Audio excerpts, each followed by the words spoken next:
Well, this has been a long time coming. We've missed it. I don't think we've spoken to my friend for quite a while, but I know that he was traveling a couple of months ago. Gareth Pepper joins us on Clock in the Gallop, our correspondent down under. And there he is in all your glory. You're at a conference in Melbourne, but the big racing's in Sydney this weekend. Welcome, Gareth. Nice to see you. Yeah, good to see you, Nico. Hello, everyone. It's good to be back. It's been long. It's been a while. It's been a couple months. I've been traveling for work, which is great. And I'm back. The weather's been a nightmare, Nico. It's been pouring with rain. Pouring. They say we're in for a wet summer. I'm in Melbourne. I told you it's partly cloudy. I'm trying to show the view, but it's literally been raining the whole night and whole day here. Torrential. There's flooding. So our thoughts go out to, those affected, of course. But there's a $5 million race in Melbourne tomorrow, the Caulfield Cup. Yeah. But of course, the Everest is the $15 million one. I think it works out to about 180 million rand. Well, look, I put it into my phone and tried to do the phone blew up. The phone blew up when it had to calculate how much it was. I think it's about 170 million rand or somewhere around there. Yeah, 170, 180. It's just unbelievable, I mean, isn't it? It's crazy how much they're racing for there nowadays. But I mean, as you know, Gareth, you've been to both countries. It's like it's on drugs there. In terms of the whole game, it's just to the power of 30. But it's great to see. We're going to touch on, I think we can touch on the Caulfield Cup a bit later because you're going to be in Melbourne for the Melbourne Cup as well. So I'm looking forward to having that chat to you at the beginning of next month. But let's talk about the meeting at Randwick, at Royal Randwick. And firstly, the conditions. I think you said they were over the worst of the weather. So it's going to be partly cloudy tomorrow. They don't expect any rain, but it is a soft track. Nico, the rain has just been torrential for days, months, weeks. It's a soft 7, but yeah, it's just soft. The forecast doesn't look too bad, but it's not ideal. And you just hope they sort of get decent weather so that they can have a good summer season as well, autumn season, because the tracks have I think the last time we spoke, the rain was just horrific too. That was a couple of months ago. It hasn't stopped. And Saturday at my house, I had to get the flippers and the snorkel out. It was that would have been horrible. So I hope you kept your daughter in her room so she wasn't too scared. Yeah, I had the Speedo on as well, so that was even worse. Yeah, well, that would have been terrible for everyone. Okay, now let's get down to business here. So we've got, I think we've got 10 races, but we're going to speak about 5 of them. I'm just going to bring them up. We're going to speak about 5 of the 10. So I want to start off with Kosciuszko, which we chatted about this time last year. This is a 1,200-meter event for 3-year-olds and older. Always a nice event to bet on. And give us your shortlist. I see, looking at the field, there's obviously quite a few that maybe have double entries too. But the point is here that we've got quite a few of them in line. The emergencies are from 15 down. But which one of the 14 are we going for? The one that's been scratched, unfortunately, the 8 horse. Oh, really? And I did the form yesterday. Yeah, I just thought it would be a great. Yeah, we're going to get the punters off to a good start. Anyway, he's scratched, so let's not waste time on her. So I had a value selection. I hate a bit of value, Nico. You're very good. I like the 5. Another one. The updated betting, I unfortunately haven't got, but before scratchings, another one was 18 to 1. What's it there? That's number 5. $15. That's 14 to 1. 14 to 1. Got the wizard on, William Pike. Yeah. He's riding, exceptionally well as always. Great form. This horse runs very well first up. Likes heavy and soft going. It was my value selection in the race. It's an automatic first choice, but not a confident first choice for me. And I think it's an each play. It's just definitely a horse that must be included. You look higher up, the obvious next choice, and what should probably be my first choice now would be the 1, Art Cadeau, Damien Lane for Trainer Robinson. Solid performer, and very hard to not include this one. Loves the soft going too. Should really be a horse you include. Handle the Truth. is another one that's right there for me. And then the 3 front page. For me, looking at it, the winner comes from 1, 2, 3, or 5. The 5 is my value. But any one of the 1, the 2, the 3 can also win it. And if you want to go wider, it's anyone's guess, but purely on ratings, you have to go with the top ones.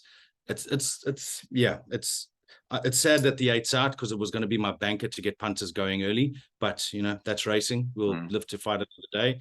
I'm going to go with the value here. Another one, number 5. Okay, so that runs at 10 to 6 South African time on Saturday morning. So if you're up early, 5:50 in the morning. I just wanted to ask you about one quick horse. I know nothing about it, but I just like the name. Number 11, Spiranak. Yes. Tell me anything about it? Anything about her? Her third last time out. Trained in Scone, which is up north in northern New South Wales. Yes. She's a mare who hasn't won in over a year. She's won 6 times. Didn't really catch the eye, but I prefer the others. I think the others are much better rated. Isn't this a village in Greece or something? No, I don't know what it is, but I just like the name. The point is that you, in a polite way, you've told me to. Anyway, okay, let's move on to race 6. Let's move on to the 6th race now. We're coming up to that. That runs, by the way, at 6:25 in the morning. It's the Sydney Stakes. It's a Group 3 for 3-year-olds and older. And it's a weight for age contest over the 6 furlong. So surely would be guided by the best weighted horses here. Absolutely. And those best weighted horses are, of course, Kementari is just a good horse. I like him on top, Nico, because he's reunited with Nash Rawiller. This is a horse, I don't know if you remember, he went to stud and he was infertile. He was shooting blanks, basically. They brought him back. They gelded him. With Nash Rawiller, he's very, very good. I mean, look at him, 2.7 million in earnings. He's an 8-time winner, multiple places. He can fly at them. He loves the course. I also like number 4 in the Congo. And viewers would like this horse because he's out of Via Africa. That's right. Yeah. Now, and he's done very well. And he's been kept in entie, so he's not been gelded yet, this horse. So there's Group 1 winner. He's going to go to stud. Great that James McDonald's riding. Negatives would be he hasn't won at the course. The straight's just a bit too long for him, in my opinion. I'm not saying he can't win, but if anyone can get him to win, it's that man, James McDonald. He is an absolute freak of a jockey. Wow. 71 Group 1s at 30 years old and just getting going. He is, I read somewhere that Vin Cox, the racing manager, or the one of the GM of Godolphin, formerly with Magic Million, said it's almost as if he's got a crystal ball and he can see into the future. And they just run for him. He's just a freak, this guy. He's a natural superstar. So he's in the mix for sure. I also like 17 Forbidden Love if you go down. Now, I'll tell you what I like her. Soft and heavy going is where she does her winning. She is a Group 1 winner. Michael Friedman trains her. Kieran McAvoy rides her. And she's done nothing wrong. She's $10, so she's 9 to 1. Bit of value, absolutely worth including. And I think she's a huge hope, Forbidden Love. You and we've tipped her before, Nico. Yeah. When she's won. Yeah, the only negative is the wide gate, but she's a mudlark. She loves it soft or heavy, definitely in with a chance. And then back up to the top, the One Apache Chase. This horse really, really thrives second run after a break. His record is 5 starts for 3 wins in the third. Definitely in with a chance. He's a Group 1 winner as well. And I think he's a chance, but again, he's another that likes a bit further. So I think we found the right ones to get us through. The 1, the 2, the 4, and then the filly down at the bottom, Forbidden Love, number 17. She has to be the best weighted horse in the race. I know you say that there's negative about the draw, but when you look at this, she's carrying 56.5 rated 113 versus these 110 horses who are carrying 2 kilos more. So she would have to give them ordinarily 1.5 kilos. And is now in receipt of 2 from them. So she is very handily weighted, Forbidden Love. So we are leaning toward, I'll be leaning towards certainly Forbidden Love being a statistical person. Let me get that out right. Ahead of horses like Kementari Apache chasing in the Congo. Okay, now here's where the big money is. 7:15, Saturday morning, the richest race on turf. Now, that race traditionally used to belong to the Arc de Triomphe years ago, which was just hallowed in history as the best. Well, it is still the best turf race for me in the world, the Arc. It's got heritage, the Arc. It's got heritage. The only problem with it, I find these years, is the weather. And I would think that in order to attract people, maybe, I don't know whether it always rains in Paris in the first weekend in October, but certainly if maybe the authorities need to look at it, because had they've put it in a week, I know you can't change the weather, but what I'm saying is it traditionally always rains that week. Always. So whether, I don't know whether they do want rain, the Parisians, but my point is that Baid would have gone there, or would have been an option of going there, had it have been a race that we know was accompanied by good weather. But because it's being accompanied by bad weather, they didn't even look at it in the end. And yeah, a valid point, but remarkable that he's running on Everest Day in the UK, on Champions Day by and it's probably his last start by all accounts, Nico. Yes. Yeah, it would be his last start.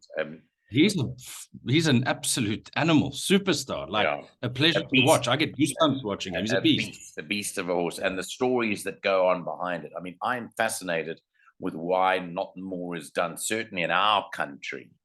I don't know how much is done in Australia, but about the stories behind the horses. We tend to lose sight of that, but the UK are excellent at it.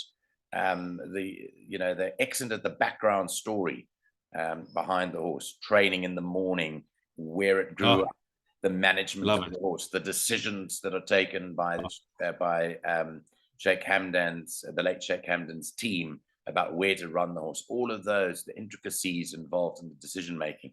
I think more needs to be done about that in the countries that race. But anyway, more about that another time. The point is, here we're racing for huge money. Just tell me a little bit quickly about the fact that you need to buy your way into the race. Don't you need to buy your way into this race initially? You own, there's slot owners. It's almost like, what's the race in South Africa? The Gold Rush. Yeah, they've started the Gold Rush, yeah. You buy a slot for a certain amount, and then if you don't have that horse to participate, you almost tie up a deal with someone who does have a horse. And they do a stake split, and they do all of that, which I think is the best. I think that's amazing. I love that concept. So obviously Chris Waller Racing owns a spot in the Everest, and of course they've got the world's best sprinter in their slot. And I mean, look at it. I mean, it won so well at Royal Ascot. It won the King Stand Stakes, and the Australian sprinters have always done well in the UK. We think of Choisier and horses like that too. But I mean, he really is the real deal. $19.1 million. Now, if I put that into my computer or my phone, it will explode. It will explode. Don't do it. Already exploded, but I mean, there'd be smoke and fire and brimstone. That's remarkable. Okay, it's life-changing. So I mean, he's had 22 wins from 39 starts. Is anyone opposing Nature's tomorrow? I mean, it's hard to look past him, Nico. He's the world's best sprinter. Like, you know what it's like. These are living, breathing things. But goodness me, how can you fault him? He looks a picture. I saw the photo of him on the Chris Waller, I think it was the Twitter. He looks $1 million. He's thriving as an 8-year-old. Obviously, there's a very small South African connection with him because of Stuart, who used to work for, I believe, Sean Terry, and then became a steward. He's his main strapper, is he? Oh, really? Eh? Oh, he's with him. Yes. And of course, Peter Muscat, who now trains in Durban, worked in the Chris Waller camp too when Winks was there. Yes. Yeah. How do you go past him, Nico? I mean, he can be beaten, sure. Would we like him to be beaten? If you're the owners of the other horses, yes. But it's not a race you're going to have a bet on to make money. It's a race you're going to watch and enjoy. The richest turf race in the world. It's hard to look past him. For me, I do. Obviously, he's my top choice. I like value in the horse of number 5, Mizzou, for the Snowdens and Sam Clipperton. This guy's, he's doing well. He's doing a great job, Mizzou. He's peaking. He's third up. He also doesn't mind a soft and heavy track. Sam Clipperton, he's a very competent rider. The Snowdens are legends of the game. I like him. He's 17-1. There's a bit of place value for you. Eduardo, hard to look past. He looks like the natural leader here. A lot of talk's been made of a nature strip being drawn 12, the widest of all. I actually think it's a good thing, personally, because the course is going to be cut up. It's soft, but he's just a natural athlete, an absolute superstar. And yeah, it'll be good to see him win it. But you can go with Lost and Running, Masked Crusader, who've all run in this race before, but they've all been beaten many times by Nature Strip. They haven't really managed to lower his colors, apart from Eduardo, I believe. And it's pretty hard to look past him, Nico, but it's not a punting race. It's a enjoy watching the world's best. It's a spectacle. It's a spectacle. For sure. Okay, well, that's the Everest, 15 million Oz dollars on the line there. And that runs at 7:15 Saturday morning. Make sure that you tuned into that. I'm sure we'll be covering it on our local racing networks here in South Africa. Okay, we're moving on to race 8, which is the Silver Eagle. This is a race for 4-year-olds, and it's a class, I don't know what class it is, but it's 1,300 meters. Do you have anything for us here, or does this look open? No, Mr. Mozart looks very, very, very hard to beat from my point of view. He's in great nick. He was great first up. Lovely horse, in great form. He's a horse you can follow with confidence. He's drawn 1, whereas last time he ran, he was drawn, I think, widest of all. Loves the track. He'll go well. For me, he looks the winner. I do like him. He's got a great pedigree. And yeah, I think if there was a pick 6 or something that they had, I would banker him and take a chance. I think he's the winner. I really do like him, Nico. I think he's most definitely the horse to beat here. And yeah, his form's pretty good. I mean, he was second. Well, I'm looking at this. He was second on the 10th of September, was his most recent run in a Grade 2 race at Rosehill Gardens. And he was just touched off there. But that was his seasonal debut, effectively, wasn't it? Absolutely, it was. Yeah. And no, it was. It was a seasonal debut. He had a small little break after August. He had a trial between them. These are two trials. Yeah. So I really like him, Nico. I think I would banker him. I'd banker him personally. Okay. But he's not. In saying that, I do actually like another horse in the race. If you go down to the mare number 14, Espiona, the daughter of Extreme Choice, she's classy. She is a proven winner, and she can win. James McDonald, Chris Waller. Could be a race-to-race double here. Nature Strip, Espiona, the mare. She's definitely not without her chances and must be included as well. Another one I like is a 10, and this is a horse for your black book, Nico, number 10, Waterford. He's a 4-year-old entire. He's only had 4 starts for 3 wins and a third. Chris Waller, Hugh Bowman teaming up again. Likely raced, of course. He's got a bit of a wide draw. I like this horse. He's a group horse in the making. He'll be a 100+ rated horse in a couple of starts, in my opinion. And I wouldn't be surprised if he sort of catches them and wins here, because he's definitely racing at a level that's far below his ability, in my opinion. So definitely watch him, put him in the black book, and I wouldn't be surprised if he wanted to. So I think for me, those are the main 3. Pretty hard to look past any others.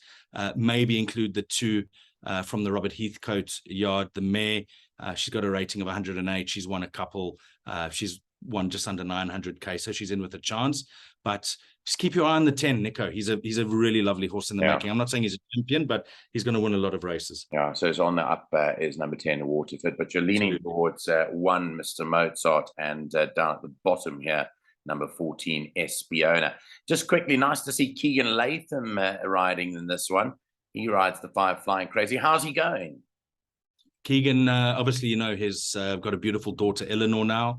He and Nancy welcomed a beautiful daughter. So Keegan's great. He's grinding away.